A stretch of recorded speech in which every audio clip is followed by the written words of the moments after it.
George Pember, Trevor Makhoba, and Sthembiso Sibisi. I think everything originates from the artists. The institution merely hosts them. The collectors that acquired them over the years were merely custodians. These three people created the art here. This is not a comprehensive show. It's a thematic exhibition that looks at the group scenes of these three painters. They represent, I would say, 3 generations of artists, even though they all died within 4 or 5 years of each other. There was a big age gap. George Pember died at age 81, I think it was. Sthembiso Sibisi was the youngest, died at age 30 in Johannesburg, under 30 years, under very tragic circumstances. And Trevor Makhoba died at age 47. So this was all in the early 2000s. It's important to recognize that they are not of the same generation.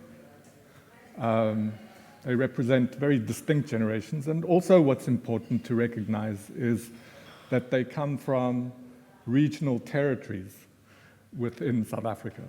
So George Pember comes from the Eastern Cape, and Trevor Makhoba and Sthembiso Sibisi are from KwaZulu-Natal. Does that matter? Perhaps in South Africa, because we understand the differences of region and how there are certain influences that come, cultural influences that come through. Perhaps to someone from outside the continent or even within the continent, those regional differences might seem less important. But nonetheless, someone like George Pember was a contemporary of Dorothy Kay and would have absorbed some of the stuffy influence of the Eastern Cape. The 2 artists from KZN had also a bit of that English heritage, but a far more stronger Zulu influence, Zulu cultural influence. So it's a show, as I said, that looks at their group scenes. It puts together paintings of 2 or more figures. That's the basic premise. It's no more complicated than that. But the hang, it begins here and runs this way around. There's 3 sort of loose themes. Communion, this wall here and that, where the green begins. That section looks at disorder, not only social disorder, but psychological disorder. I think bear in mind that George Pember was in his 70s when Nelson Mandela was released, the ANC was unbanned, and we began a different journey. The bulk of his experience was under segregated life in apartheid South Africa. That is one form of disorder that he portrays, but I think when you look at Trevor Makhoba, his debut exhibition as a solo was in '91 in Durban. And if you look at his work, you can see the kind of shadow of HIV/AIDS and a different set of calamities or disorders that are influencing his vision. The last wall, it's exclusively devoted to Sthembiso Sibisi. It could have included George Pember, who also painted numerous religious scenes. So the theme broadly is transcendence. So these are the kind of 3 movements, if you will, of the exhibition. It's not a strictly chronological exhibition. This is the earliest work on show. It is from 1949, and the back wall are from 2005. So that sort of gives you the 2 opening and closing brackets of the work. On one level, it's an exhibition about figurative painting. On another level, it's an exhibition that tries to trouble a certain legacy of how works like this are spoken about. There's various placeholder words. township art, social realism. Let's look at this work by Sthembiso Sibisi. I guess if you covered the faces, it might, in many senses, tick many of the boxes for a kind of social realist portrait. But he doesn't do that. And I think if you look at a lot of the pictures closely, there's something, and that's drawing from Simpiwe's your talk with Zeksimda, that tension between something that's real or specific and an imagined kind of reality. Perhaps George Pember is the most truthful to events, but even that is not necessarily true. If we look at this work, so I'm jumping around, I'm just giving you a broad overview. It's useful to know that in George Pember's studio, he had a reproduction of the French painter Millet's, the Gleaners, of the three women picking up after the harvest. Of the three painters here, he was the most, I suppose, steeped in the academic Western tradition of painting, and he aspired to be a part of that tradition. If you look at the drawing archive there, you'll see copies of works by Rembrandt, Vermeer, Millet. So in a sense, this is a genre picture, more than it's a depiction of some scene that he walked into a field and saw this happening. And it's important to bear this kind of, let's say, tension between actual observed reality and a constructed reality that paintings unavoidably are. So, why did I do the show? A lot of people have asked me that straight off the bat. I'm not a curator, firstly. I've worked for 20 years as a journalist and an art critic. I suppose over that time, I've learned or realized two things.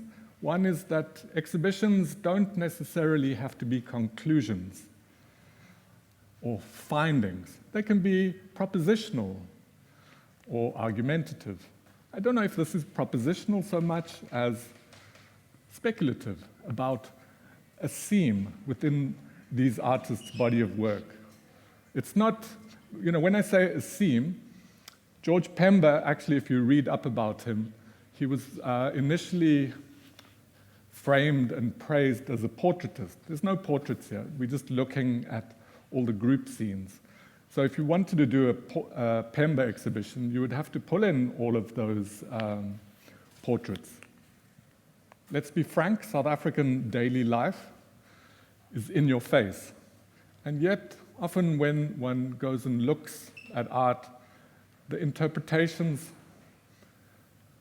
sometimes, often, frequently sanitize it. There's a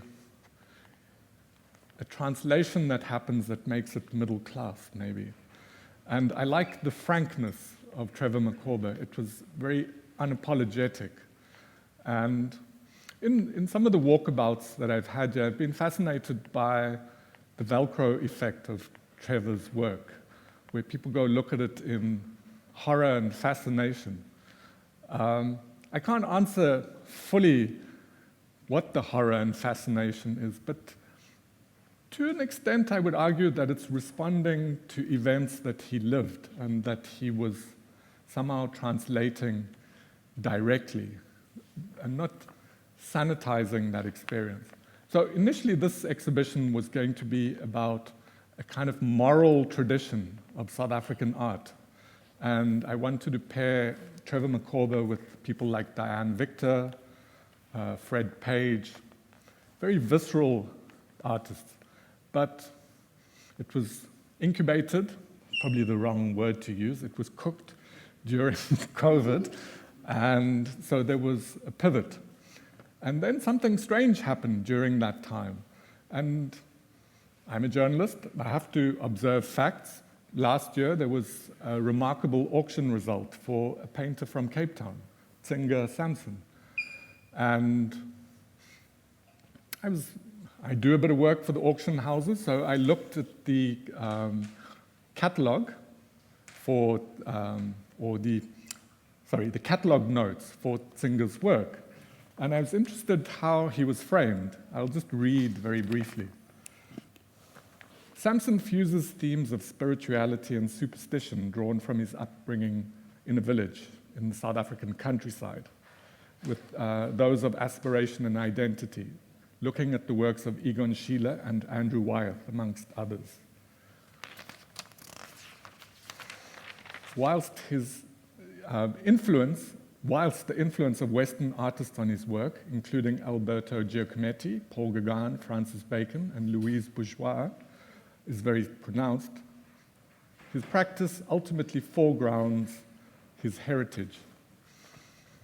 And that's where the sentence is left hanging. We get all these Western artists mentioned in relationship to his practice, but no reference to his heritage. What is that heritage? And I was interested in, well, let me read rather than sort of freewheel here. It's an important point, I feel. This is my attempt, amidst a mad scramble for black figurative painting, to understand as well as to assert the trajectory of a particular heritage of South African image making.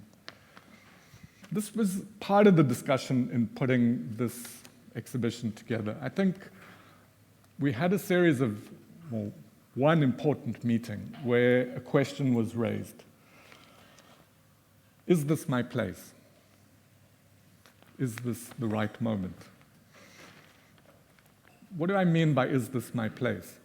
If you go onto YouTube, you can go to libraries and read books about all of these artists, but you can also go to YouTube. There's a fabulous clip of George Pember at his retrospective or survey in a wheelchair. And you see some of the art scene circa 1996. But there's also a 30-minute documentary with Trevor Makhoba that someone has put up there. And you hear the artists speak, but you also see these meaningless people to me. I don't know who they are. This white collector who I've never heard of, giving great insight into Trevor that seems kind of meaningless. And there was a gallery assistant who was asked to come and speak, who said really nonsensical things. And I was like, oh my God, that's me. Is this my place? Am I like that? I can't answer those questions, but it always reminded me there's certain sensitivities when you try to, and this is important in South Africa, to address and speak to our segregated art history. And I think it's important to acknowledge that that art history is still to a degree segregated. And I would hope that one is allowed to try, if not deconstruct it, to be curious across borders and to somehow make interventions. Maybe that's too grand a statement. You're welcome to test it a bit later. I think I did also take something from a friend of Koyo's, Thelma Golden, who said, exhibitions can also be a form of like cultural archaeology. And you can point out to people, here are some interesting artists that you missed. And on a more modest level, I hope that that's what this exhibition has achieved.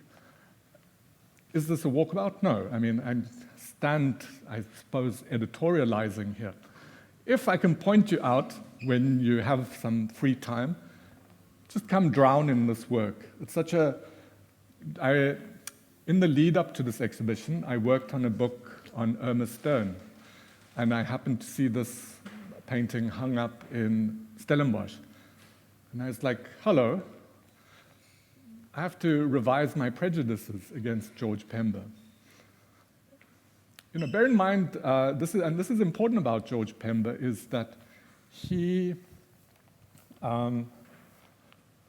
painted throughout his life, despite his circumstances. So he, much like his friend, I would say, and mentor, to a degree, Gerard Sokoto, was trained at a mission school. He went into teaching in the Eastern Cape, had other aspirations, so resigned his job as a teacher, moved back to Port Elizabeth, and worked as a messenger of the court. So those two paintings of the policemen entering the homes are not fantasies. He knew the business of going to deliver court orders and executions. He eventually resigned from that job and owned a spaza shop for 2 decades and painted pretty much on his own steam, and would meet various art dealers that would propose hustles, and he would show and would end up unhappy. And this was pretty much the story of his life. And yet, here we have this extraordinary archive. I think, of the three artists, George Pember I found the most moving because irrespective of the styling that I've done here or the thematic angle that I've taken, there's something in his biography that for any artist is important, and that is self-belief and determination, and actually just the job of work. Don't talk, make work.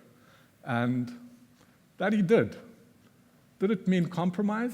Yeah, sure. If you look in the archive, you'll find through the 60s and 70s numerous paintings of women in the field.